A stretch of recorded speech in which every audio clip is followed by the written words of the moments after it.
நாகையில் எண்ணெய் ஆலைக்கு நிலம் வழங்கிய மக்களுக்கு மீன்குடி அமர்வு நிவாரணம் வழங்காததை கண்டித்து போராட்டமானது நடைபெறுகிறது.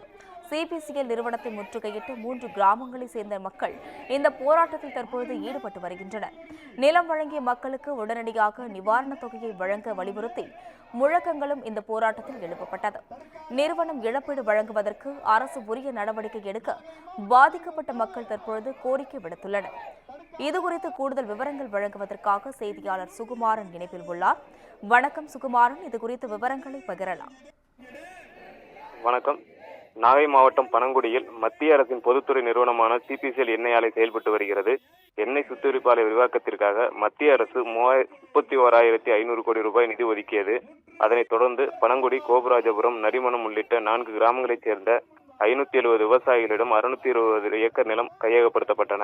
இதனிடையே கையகப்படுத்தப்பட்ட நிலங்களுக்கு இழப்பீடு வழங்கினாலும் நில உரிமையாளர்கள், சாகுபடிதாரர்கள், விவசாய கூலி தொழிலாளர்களுக்கு மறுவாழ்வு மற்றும் மீள் குடியமர்வு இழப்பீடு தொகை வழங்க வேண்டும் என கடந்த ஓராண்டாக பனங்குடி, கோபராஜபுரம், நரிமணம் கிராம மக்கள் போராடி வருகின்றனர்.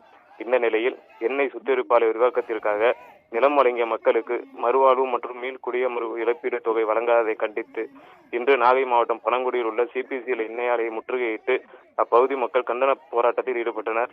தமிழக விவசாயிகள் பாதுகாப்பு சங்க நிறுவனர் ஈசன் முருகசாமி மற்றும் சமூக செயற்பாட்டாளர் காளியம்மாள் ஆகியோர் தலைமையில் நடைபெற்ற இந்த ஆர்ப்பாட்டத்தில் பனங்குடி, கோபராஜபுரம், நரிமணம் கிராமத்தைச் சேர்ந்த விவசாய நில உரிமையாளர்கள், சாகுபடியாளர்கள், கூலி தொழிலாளர்கள் 1000க்கும் மேற்பட்டோர் கலந்து கொண்டனர்.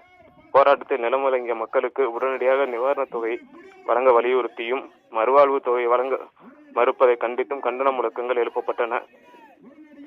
சிபிசிஎல் மாவட்ட நிர்வாகம் நிலம் வழங்கியவர்களுக்கு இழப்பீடு தொகை வழங்க முன்வந்தாலும் அரசியல் குறுக்கீடு உள்ளதாக குற்றம் சாட்டிய ஈசன் முருகசாமி இந்த விவகாரத்தில் தமிழக முதல்வர் தலையிட்டு அந்த தொகையை வழங்க வேண்டும் என அவர்கள் கோரிக்கை விடுத்துள்ளனர்.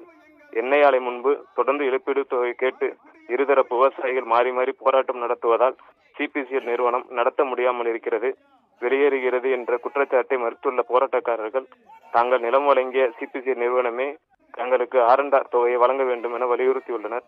நிலத்தை பெற்றுக்கொண்ட எண்ணெய் நிறுவனமே எங்களுக்கு இழப்பீடு தொகை வழங்க வேண்டும் என்றும் இதற்கு அரசு உரிய நடவடிக்கை எடுக்க வேண்டும் எனவும் அவர்கள் கேட்டுக்கொண்டுள்ளனர்.